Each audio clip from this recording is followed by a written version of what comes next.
Noong ikalima ng Mayo, 1543 pumasok sa Krakow si Elizabeth ng Austria, isang prinsesang Habsburg na 16 na taong gulang, upang pakasalan si Sigismund II Augustus, hari ng Poland.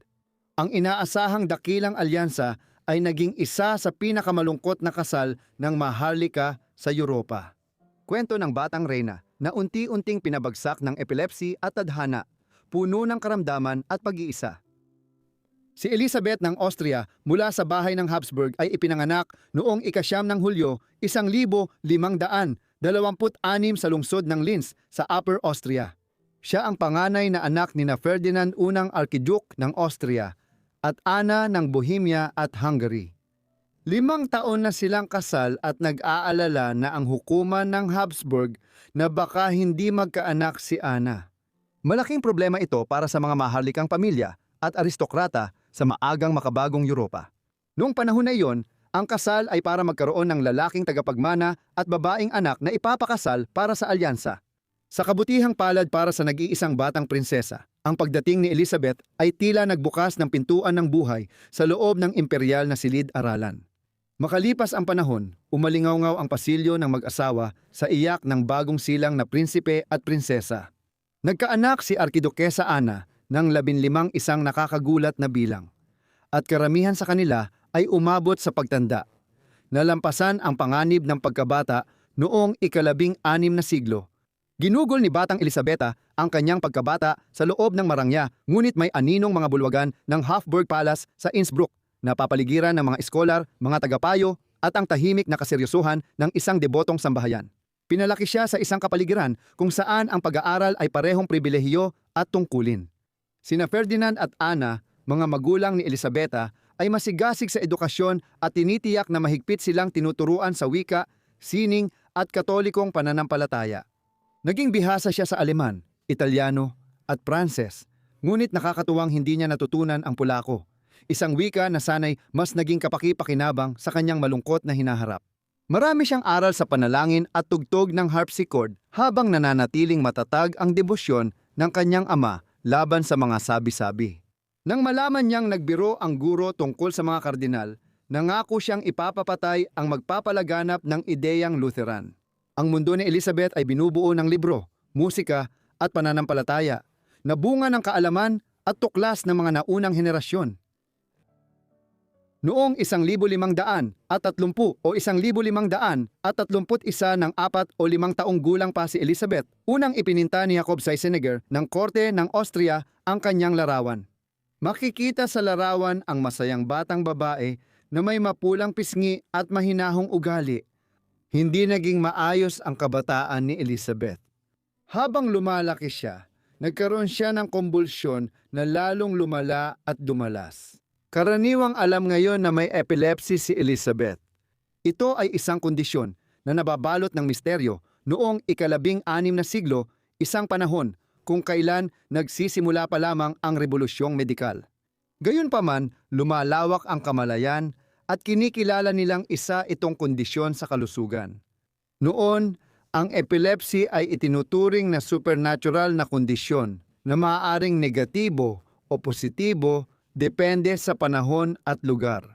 Sa ilang kultura, tinuturing itong sumpa ng Diyos, habang sa iba, iniisip na ang may epilepsy ay nakikipag-ugnayan sa Diyos tuwing may seizure. Ang kakulangan ng kaalaman sa medisina tungkol sa epilepsy noong ika-16 na siglo sa Europa ay nagdulot ng matinding at nakakatakot na epekto sa buhay ni Elisabeta. Kahit kinikilala ng ilan bilang kondisyong pangkalusugan, walang tunay na nakakaunawa sa nangyayari sa kanya. Nang magpunta si Elisabeta sa Polonia bilang bagong kasal, lumala ang kanyang kalagayan at kumalat ang mga bulong-bulungan sa korte. May nagsabing nilalason siya ng mapanirang biyenan at ang iba'y naniwalang gawa ito ng demonyo. Pero mas malungkot pa ang totoo. Walang lason o sabwatan kundi katawan ng batang reyna na nagtaksil habang tahimik lumalala ang kanyang epilepsy. Bago natin sundan si Elisabeta sa Polonia, balikan muna natin ang 1526 taon ng kanyang kapanganakan, wala pang 2 buwan matapos siyang isilang. Sumiklab ang digmaan sa Mohacs, isang kapatagan sa Hungary malapit sa ilog Danube, noong Agosto 29, 1526. Isa ang labanan sa Mohacs sa pinakamahalagang labanan sa kasaysayan ng Europa. Pagkatapos ng mahigit 2 siglo ng pagpapalawak sa malapit na silangan, Turkey, Levant, Ehipto at Balkans, ngayon ay nakatuon na ang Imperyong Ottoman sa gitnang Europa. Pinangunahan ni Sultan Suleiman, unang ang malaking hukbo laban sa mas maliit na puwersa ni Haring Luis unang-unang ng Hungary at mga kaalyado. Sa labanan ng mga voivod at panginoon ng Transylvania at Wallachia, nagwagi ang mga Turko, lumawak pa ang kanilang teritoryo sa Hilaga at napatay si Haring Luis Ikalawa. Ang kanyang pagkamatay ay nagdulot ng alitan sa trono na nakaapekto sa pagkabata ni Elisabetta sa Linz at Vienna. Hindi niya malalaman na ang kapalarang labanan na ito, 7 linggo matapos siyang ipanganak, ang siyang nagtakda ng magiging takbo ng kanyang buhay. Namatay si Haring Luis Ikalawa ng Hungary sa edad na 20 at walang naiwanang tagapagmana. Sa kanyang pagpanaw, natapos ang tuwirang linya ng mga Haring Jagiellon sa Hungary mula nang mamatay si Haring Matias Corvinus noong 1470. Bukod dito, naging hari rin ng Croatia at Bohemia si Luis Ikalawa, habang ang ilan sa mga lupain na kanyang pinamunuan sa pangalan ay nasakop na ngayon ng mga Otomanong Turko at mananatili ito sa kanilang kamay sa loob ng maraming siglo. Minsan, napakalaki ng halaga ng papalit sa kanya. 3 korona, Hungary, Bohemia at Croatia. 2 malalakas ang nag-aangkin sa trono, isa na dito ang ama ni Elizabeth. Tinawag na Ana ng Bohemia at Hungary ang asawa ni Ferdinand at ina ni Elizabeth dahil sa isang dahilan. Kapatid siya ng yumaong Haring Luis Ikalawa at anak ni Vladislaus Ikalawa na namuno sa Hungary, Bohemia at Croatia hanggang 1516 sa pamamagitan ni Ana. Ang mga anak ni Ferdinand, kabilang ang sanggol na si Elizabeth, ay mga dugong tagapagmana ng dinastiyang Jagiellon, isang buhay na pagpapatuloy ng linya ng maharlikang iyon. Ang kanyang pag-aangkin ay hindi lang dahil sa pananakop o politika, kundi sa dugo, isang matrilineal na ugnayan ng Habsburg sa mga natalong korona ng gitnang Europa. Ang isa pang nag-aangkin sa 3 trono ay si Jan Sapolo, voivod ng Transylvania. Bilang pinuno sa hangganan ng Hungary, sinuportahan siya ng mga aristokrata at inihalal na kapalit ni Luis Ikalawa. May connection din siya sa mga mataas na aristokrata ng Poland. Isang kaharian kung saan ang ibang sangay ng dinastiyang Jagiellon ang namuno sa Poland at dakilang dukado ng Lithuania. Hindi man nilayon ni matandang Haring Sigismund unang ng Poland na angkinin ang mga trono ng Hungary, Croatia at Bohemia, hindi niya rin kayang baliwalain ang banta ng pagpapalawak ng Habsburg. Para mapigilan ang kanilang paglakas, sinuportahan niya si Juan Sapolyo na karibal ni Ferdinand. Ang sumunod ay isang mabagsik na digmaan para sa pagmamana ng trono na nagpatuloy sa iba't ibang anyo hanggang sa pagkamatay ni Sapolyo noong 1541 labanan na magbabago sa balanse ng kapangyarihan sa gitnang Europa. Dito na pumasok si Elizabeth. Alam ni Ferdinand na para matiyak ang pag-angkin, kailangan niyang makipagkasundo sa Poland. Walang balak ang dinastiyang Jagiellon na pamunuan ang Hungary. Ngunit nag-alala sila habang lalong lumalakas ang Imperyong Habsburg, kabilang ang sangay ng Espanya mula Spain hanggang Amerikas. Malakas ang Poland noong ika-16 na siglo, ngunit ayaw nilang palawakin ng mga Habsburg ang impluensya sa Silangan, Bohemia at Hungary. Pinakagusto nila ay gawing neutral ang mga ito at makipag-alyansa kung makuha ni Ferdinand ang Hungary at Bohemia.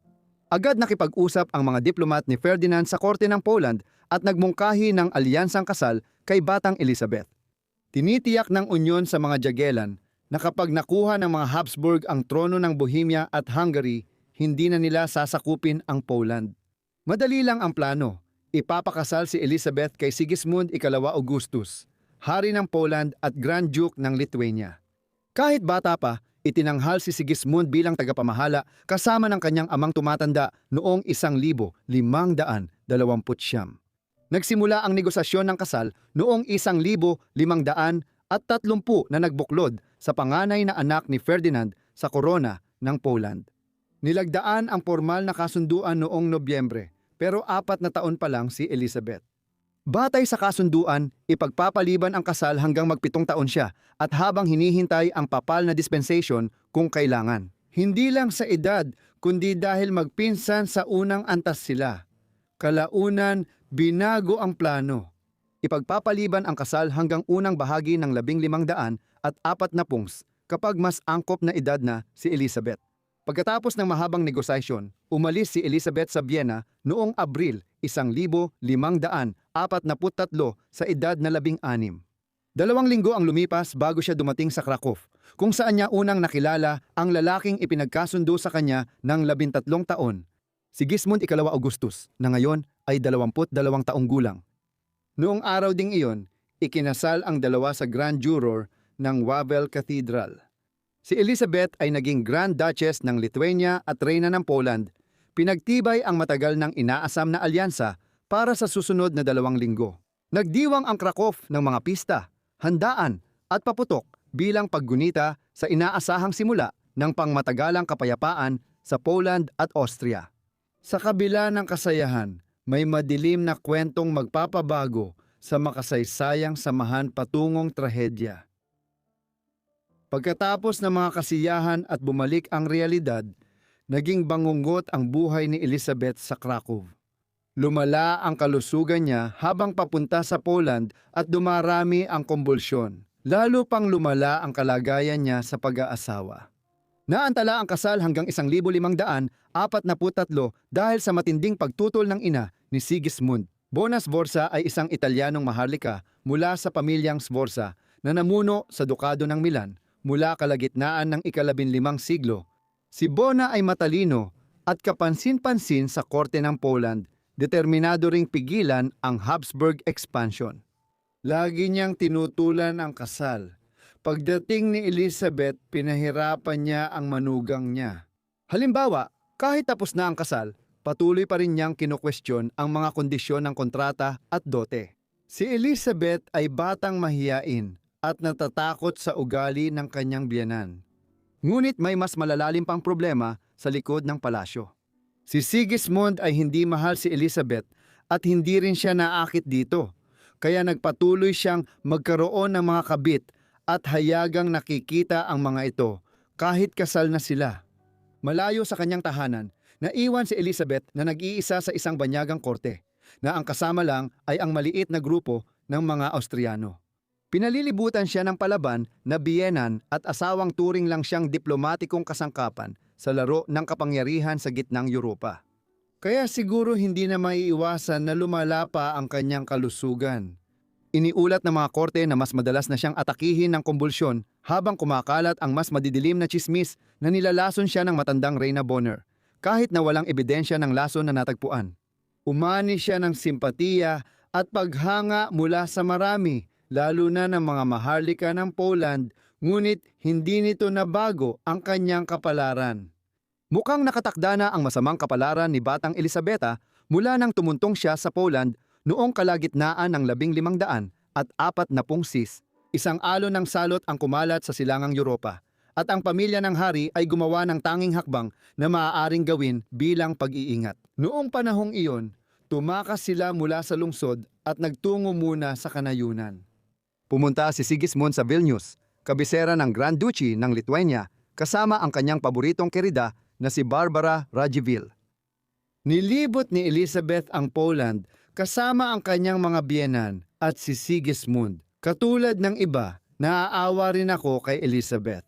Ngunit siya ay isang matanda at mahina ng lalaki na nasa huling bahagi na ng kanyang 70 noong panahong iyon at kakaunti lamang ang kanyang magagawa upang matulungan siya. Sa huli, nagkita ulit sina Elizabeth at ang asawa niya sa Vilnius at nagkunwari siyang maayos ang kanilang bagong kasal. Para sa diplomasiyang pakikitungo sa Habsburg, kahit di ito ang tunay na lagay sa lungsod, muling lumala ang sitwasyon.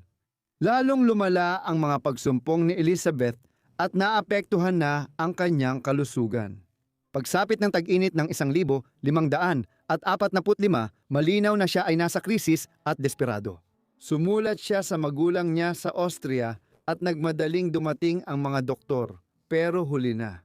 Pumanaw ang batang reyna sa Vilnius noong Hunyo 15, 1545 dahil sa karamdaman 3 linggo bago ang ikalabinsiyam niyang kaarawan sa edad na 18.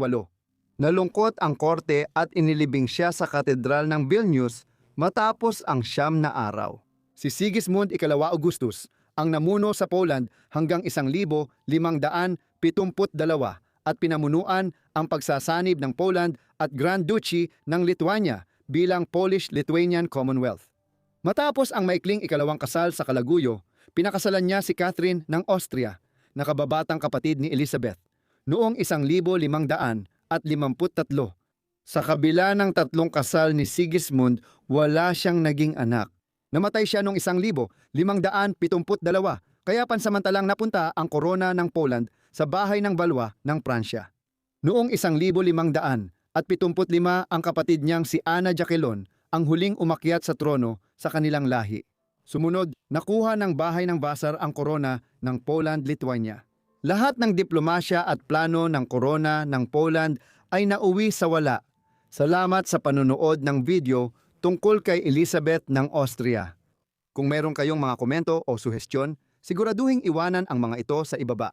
At sana ay nakasubscribe na kayo at naka-on ang notifications para makuha ninyo agad ang lahat ng aking mga video kapag nag-upload ako.